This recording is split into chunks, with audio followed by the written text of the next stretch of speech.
오늘 성경 말씀은 요한복음 10장 22절부터 31절에 있는 말씀입니다.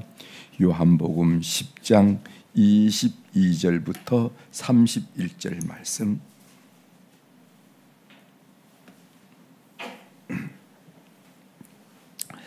요한복음 10장 22절부터 찾으셨으면 제가 봉독해 드리겠습니다. 예루살렘에 수전절이 이르니 때는 겨울이라 예수께서 성전 안 솔로몬 행각에서 거니시니 유대인들이 에워싸고 이르되 당신이 언제까지나 우리 마음을 의혹하게 하려 하나이까? 그리스도이면 밝히 말씀하소서 하니 예수께서 대답하시되 내가 너희에게 말하였으되 믿지 아니한도다.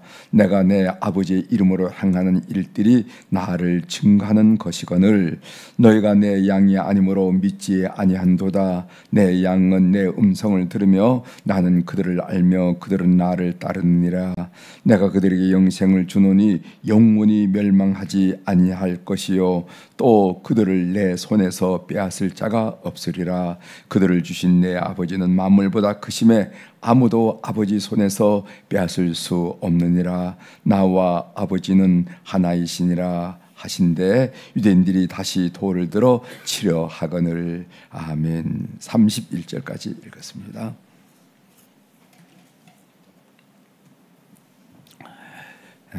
오늘 우리가 읽은 요한복음 10장 22절부터 31절에 있는 말씀, 이 말씀을 중심으로 주제를 아무도 우리를 하나님의 손에서 빼앗을 수 없습니다. 이런 주제로 같이 좀 말씀을 나누려고 합니다. 아무도 우리를 하나님 손에서 빼앗을 수 없습니다. 아무도, 어떤 사람도, 그리고 어떤 상황도 우리를 하나님의 손에서 빼앗을 수 없습니다. 하나님께서 우리에게 들려주시는 이 새벽의 음성으로 들으시길 바랍니다. 이 정신과 의사인 김지수란 분이 있는데 이분이 쓴 글에 이런 내용이 있어서 여러분들에게 먼저 소개해드리면서 말씀을 이어갈까 합니다. 이분은 이 소위 우리 자존감, 자존심, 자존감 아시죠? 그래서 이 자존감이라는 게 뭐냐? 자존감, 우리가 자존감이란 말을 많이 하는데 그분이 이렇게 설명했습니다.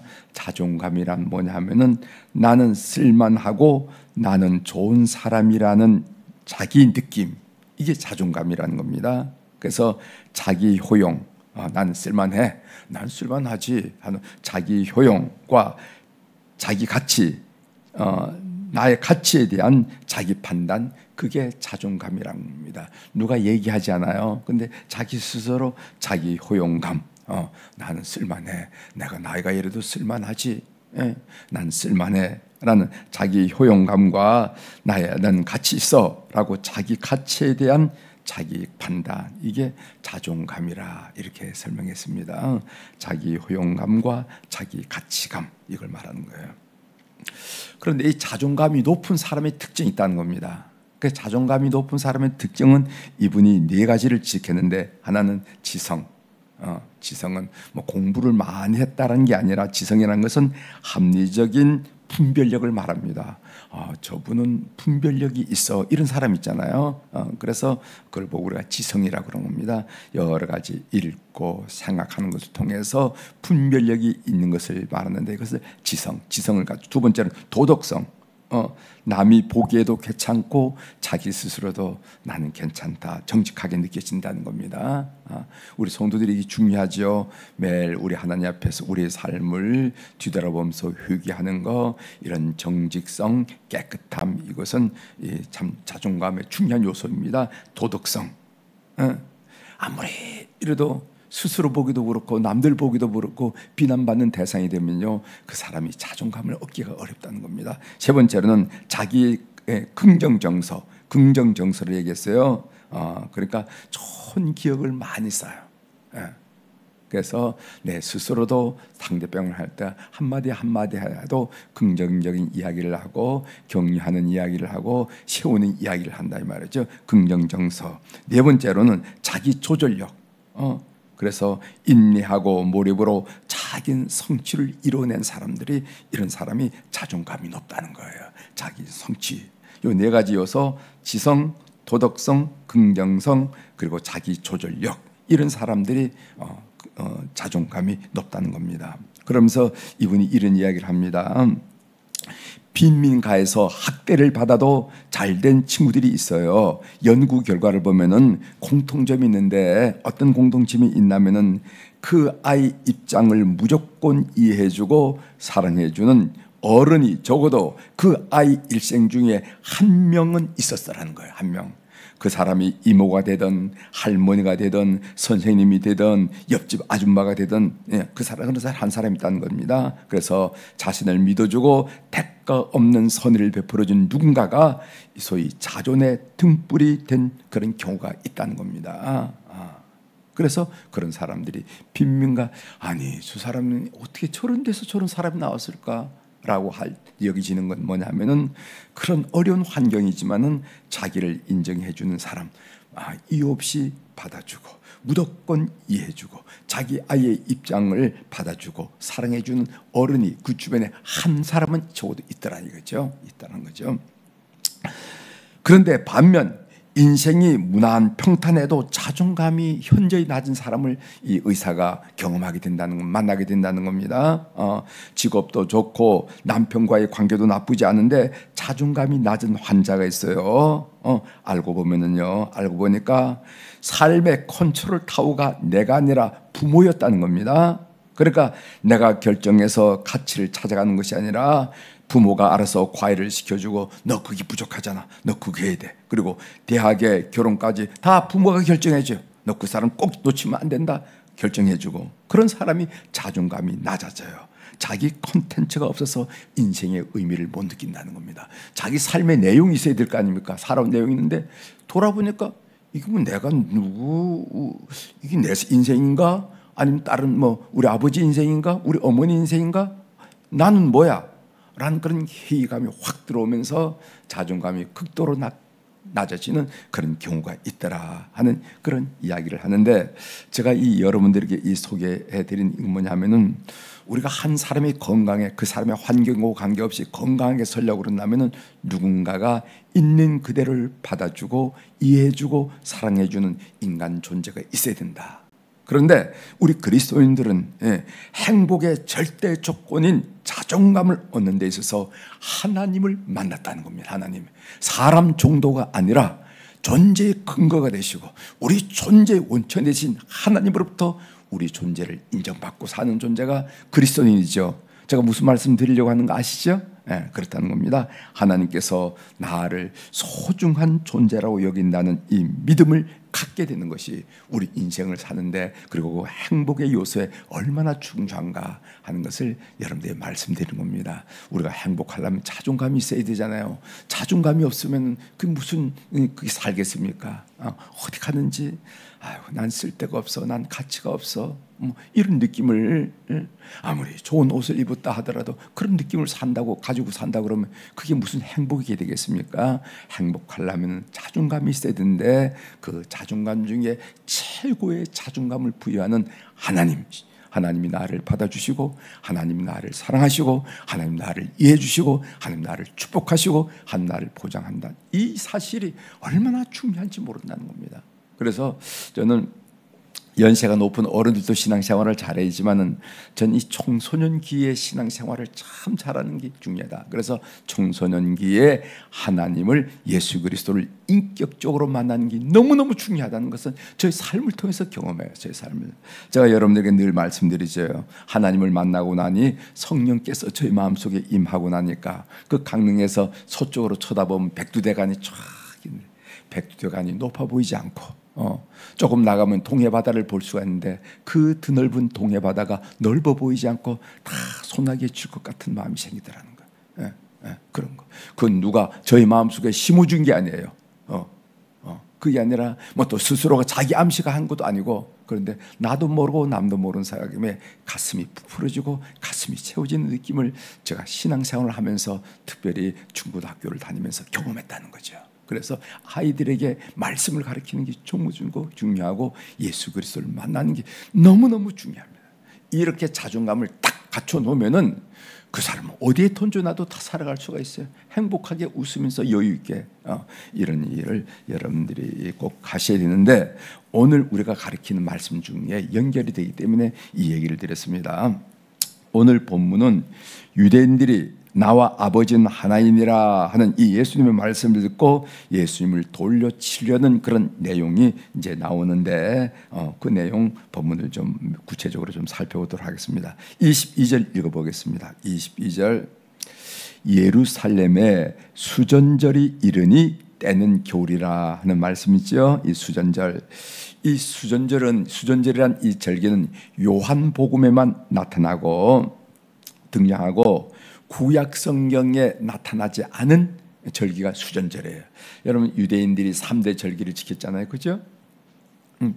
6월절, 무교절과 이어진 6월절, 그 다음에 오순절, 그죠? 오순절, 그 다음에 마지막 초막절, 장막절, 이렇게 3대 절기를 꼭 지키도록 되어 있는데, 이것은 구약 성경에 나온 이야기예요. 그런데 수전절은 구약 성경을 여러분들이 아무리 봐도 수전절이라는 말이 안 나옵니다. 이 수전절을 히브리어로 하누카라, 그래서 이스라엘 가보면은 하누카 절기라 하는 것을 여러분들이 경험하게 되는데, 그 하누카란 말의 뜻은 뭐냐면 봉헌이라 하는 뜻입니다. 이 수전절을 알려면은 신구약 중간사를 아셔야 돼요. 신구약 중간사.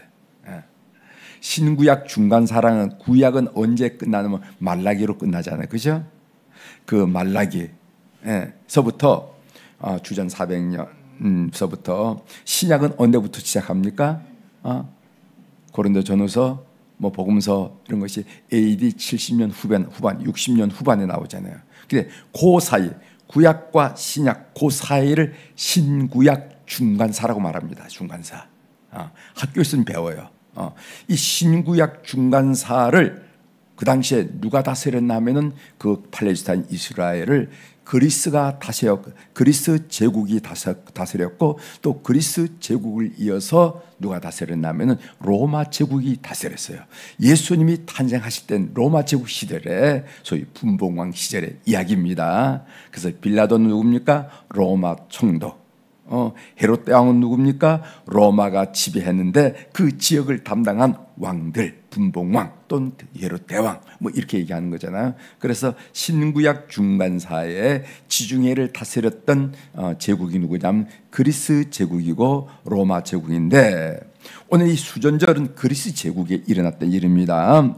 헬로코스 왕조의 안티오쿠스 4세인 에피파네스라는 사람이 있었는데, 이 사람이 어떤 망령된 행동을 하냐면은 예루살렘 성전에 제우스 신상을 세워놓고 거기다가 돼지를 제물로 바치는 일을 했어요.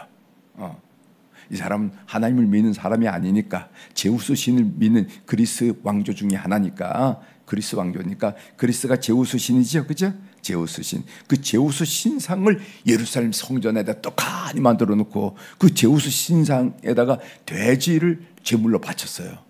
그러니까 이스라엘 사람들은 돼지는 먹지도 않는, 가까이 하지도 않는, 돼지치기는 사람으로 보지도 않는, 그런데 그 성전에다 그렇게 하니까 성전이 더럽혀진 겁니다. 이 수전절이라는 게 뭔가, 이 더럽혀진 성전을 BC 164년에 유다 마카베오라는 사람이 있어요. 이 마카베오는 유다인인데 어떻게 이렇게 하나님의 성전을 이렇게 더럽힐 수가 있느냐 하고, 이 마카베오 지휘 아래, 이게 마카베오 전쟁이라고 그러죠. 지휘 아래서 그 성전을 탈환하고 정화해서 하나님께 다시 봉헌한 일이 있었습니다. 이것을 기념하는 일을 수전절이라 한다는 거예요. 수전절. 그래서 여러분들이 다 이게 복잡하니까 수전절, 그것은 뭐 그리스 왕조 중에 한 왕조가 그 예루살렘 성전에다가 제우스 신상을 만들어 놓고 돼지 제물을 바쳐서 예루살렘 성전을 더럽혔는데 그 더럽혀진 예루살렘 성전을 다시 탈환해가지고 정화시키고 봉헌한 사람인데 마카베오라는 말도 여러분 어렵죠. 신구약 중간사에 마카베오 1서 2서 이렇게 나오는데 마카베오라는 사람이 이것을 한 것을 보고 수전절을 한다 하는 것 정도를 이해하고 오늘 이 말씀은 그 수전절에 일어났다는 이 수전절은 보통 겨울에 있습니다. 그래 겨울에 그래서 성지 순례를 하다 보면 겨울철에 성지 순례를 하다 보면 수전절이 딱 걸린 그런 데가 있어요. 아니 이게 무슨 이렇게 예루살렘 성전이 이렇게 뭐가 축제가 일어난 듯이 왜 이렇게 사람들이 많아요? 라고 묻는데 그때 얘기하면은 가이드들이 한우카 절기 수전절입니다 라는 얘기를 가끔씩 들을 수가 있는데 그때 일이죠. 24절 읽어봅니다. 유대인들이 에워싸고 이르되 당신이 언제까지나 우리 마음을 의욕하게 하려 하나이까 그리스도면은 밝히 말씀하소서 하니 유대인들이 예수님께 그리스도면은 공개적으로 명백하게 밝히라고 요구를 하고 있습니다. 25절이죠. 예수께서 대답하시되 내가 너희에게 말하였으되 믿지 아니한도다. 내가 내 아버지의 이름으로 행하는 일들이 나를 증거하는 것이거늘. 예수님은 그들이 유대인들이 알아차릴 만큼 충분한 정보를 줬다는 겁니다. 예를 들어 보면은 예수님은요 하나님을 아버지라고 불렀어요. 내가 하나님을 아버지라고 불렀다. 그리고 또 예수님은 아버지께서 나를 보내셨다. 나는 아버지께서 보내셨다. 한 얘기도 여러 번 이렇게 반복했습니다.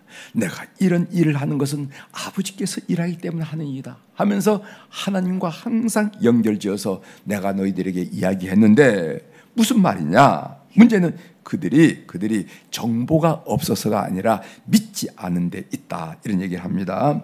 그럼 왜 유대인들은 예수님을 믿지 않았을까요? 그들은 예수님의 양이 아니기 때문이다 라고 말씀하셨어요. 어제 양과 목자 이야기 말씀드렸죠. 그러니까 양이 아니니까 내 소리를 알아들을 수가 없어. 내가 풀이를 불어도 오지도 않고 피를 불어도 가지도 않고 내가 오라 해도 오지도 않고 가라 해도 가지 않는 건 뭐냐면 너희들이 내 양이 아니기 때문에 내 말을 도대체 이해하지 못하는 거야 라고 얘기하는 말씀이 26절에 있습니다. 26절 읽어보겠습니다. 너희가 내 양이 아니므로 믿지 아니하는도다 이렇게 말씀하시는 겁니다. 하나님의 음성 듣기로 한마디 하고 말씀을 좀 마치려고 해요. 저는 29절에 있는 말씀이 새롭게 여겨졌습니다. 29절 그들을 주신 내 아버지는 만물보다 크심에 아무도 아버지 손에서 빼앗을 수 없느니라. 그들은 주님 앞에 나온 우리를 말하죠. 내 아버지는 하나님을 말하죠. 그들을 주신 내 아버지는 만물보다 크심에 아무도 아버지 손에서 빼앗을 수 없느니라. 왜 주님은 이 말씀을 하셨을까요? 요한복음에 이와 같은 구절이 종종 등장합니다. 복음서에 종종 등장하는데 그 등장하는 이유가 뭐냐면은 미움과 박해를 받고 그리고 출교와 순교를 당하는 상황에 있는 성도들에게 하나님께서 결코 그들을 빼앗기지 않고 끝까지 돌보신다라는 사실을 확증하기 위해서 복음서에는 이런 말씀이 간간히 등장한다는 것을 여러분 하게 됩니다. 그들을 주신 내 아버지는 만물보다 크심에 아무도 아버지 손에서 빼앗을 수 없느니라 하는 말씀이죠. 사랑하는 성도 여러분, 세상의 문제가 우리를 위협할 때 여러분 두려워하지 마십시오. 사람의 말이 우리를 협박할 때 무서워하지 마십시오. 이 세상에 어떤 권세도 하나님의 손에서 우리를 빼앗을 수가 없습니다. 왜냐하면 하나님의 손은 만물보다 크시기 때문이라는 거예요. 이 사실을 믿으면은요, 여러분들이 어떤 일을 경험하더라도 담대할 수가 있습니다. 우리 시편 3편을 보면 이 시편 3편은요, 다윗이 그의 아들 압살롬을 피할 때 지은 시라 이렇게 제목이 나왔습니다. 다른 말하자면 궁중반란이 일어난 거죠. 그 궁중반란에서 지은 시인데 시편 31편에서 시편 3편에서 몇 구절을 여러분들에게 소개해드리겠습니다. 시편 3편 1절에 보면은 여호와여 나의 대적이 어찌 그리 많은지요 일어나 나를 치는 자가 많으니이다. 5절 내가 누워 자고 깨었으니 여호와께서 나를 붙드심이로다. 이렇게 다윗이 고백합니다.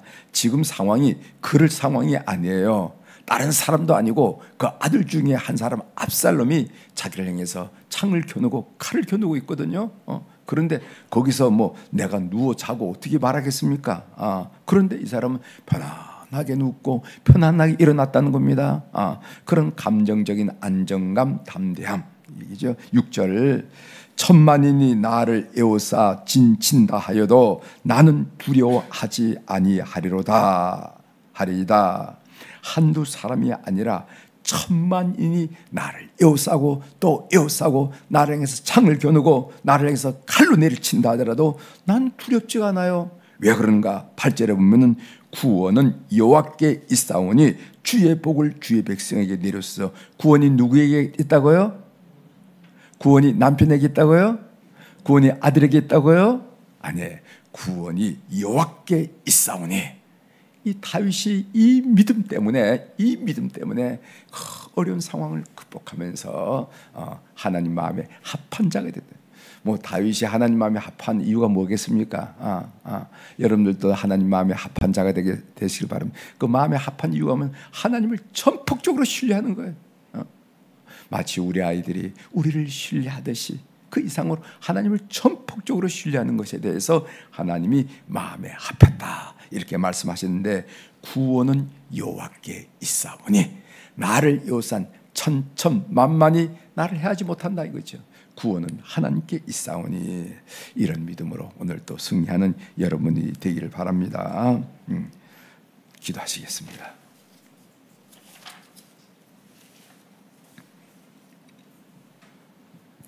하나님 아버지, 여러 가지 어려운 상황에서 초대교인들이 하나님을 믿고 신앙생활을 했는데 많은 사람의 조롱과 핀잔뿐만 아니라 목숨을 잃는 순교의 단계까지 이르는 그 혼란스럽고 위협스러운 그런 상황에서 그들은 믿음을 견지할 수 있었던 이유는 하나님의 손에서 아무도 그들을 빼앗아가지 못한다, 나를 빼앗지 못한다 하는 믿음으로 그들이 승리했음을 고백하고 우리가 함께 묵상을 나눌 수 있도록 도와주시오니 감사합니다. 오늘 이 새벽에 우리 모든 교우들은 구원은 여호와께 있사오니 하는 그런 다윗의 믿음과 그 고백과 신앙 고백이 우리의 고백이 되게 하심으로 말미암아 우리 마음속에 차고 넘치는 담대함과 안정감과 그리고 비전을 갖는 우리 성도들이 되도록 역사하여 주시옵소서. 하나님, 오늘 또 우리 사랑 교우들이 주님 앞에 1,000번째 헌금을 올려드렸습니다. 매일 날이 더우나 추우나 눈이 오나 비가 오나 맑으나 관계하지 않고 이 새벽에 주님 앞에 드린 이 귀한 물질을 주께서 여기시고 그 발걸음을 주님께서 통촉하여 주시옵소서. 그래서 구원은 여호와께 있습니다 라는 다윗의 고백이 저들의 고백이 될 수 있도록 은혜를 베풀어 주셔서 어떤 상황에 놓인다 하더라도 어떤 일에 에워싸인다 하더라도 두렵고 떨리지 않고 예수 이름으로 하나님의 능력으로 승리하는 교우들이 될 수 있도록 이 물질을 주께서 연락하여 주시옵소서.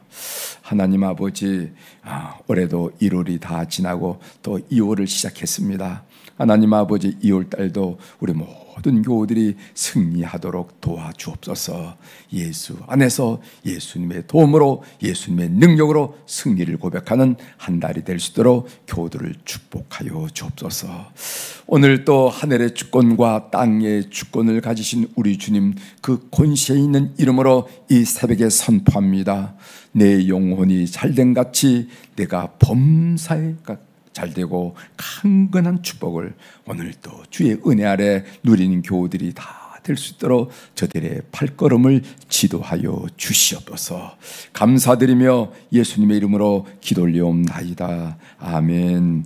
하늘에 계신 우리 아버지여, 이름이 거룩히 여김을 받으시오며 내가 나라가 임하시오며 뜻이 하늘에서 이루어진 것 같이 땅에서도 이루어지이다. 오늘 우리에게 일용할 양식을 주시옵고 우리가 우리에게 죄 지은 자를 사하여 준 것 같이 우리 죄를 사하여 주시옵고 우리를 시험에 들게 하지 마시옵고 다만 악에서 구하시옵소서. 나라와 권세와 영광이 아버지께 영원히 있사옵나이다.